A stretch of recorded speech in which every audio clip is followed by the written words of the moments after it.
Hello and welcome to Prism Prints, a channel dedicated to VR sculpting, 3D printing, and miniature painting. I'm Ben, and for this project, I'm making one of the largest creatures to have ever flown, the Quetzalcoatlus. This pterosaur existed during the late Cretaceous and was a member of a group known as the Azhdarchids.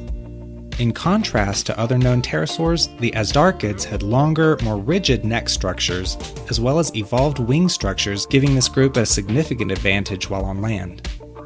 These discoveries have led paleontologists to believe the Quetzalcoatlus, and all Azhdarchids for that matter, would have been suited for terrestrial hunting. While capable of flight, it's debated whether Quetzalcoatlus was a soaring flyer using columns of warm air to assist in flight for long durations, or was it a burst flyer, utilizing flight as a quick means of escape or short traversal? We aren't quite sure, as there are no preserved wing membranes fossilized to even know how they would have connected to the body. In fact, we have only found a handful of Quetzalcoatlus bones, and the rest of the information has been pieced together from other Azhdarchid species found around the world. A lot of what we know regarding Quetzalcoatlus today has actually been more recently discovered. While the first fossils were discovered in the 1970s, more research was done through the 80s and 90s. Then, in 2021, a description of the genus was finally published in the Journal of Vertebrate Paleontology. The sculpt is kind of a gift to my younger self. Growing up, I was a dinosaur kid and have always had an affinity for pterosaurs. The Quetzalcoatlus specifically caught my attention, and I feel so lucky to be alive as we learn more about this amazing creature. I wanted to make the pose as dynamic as possible.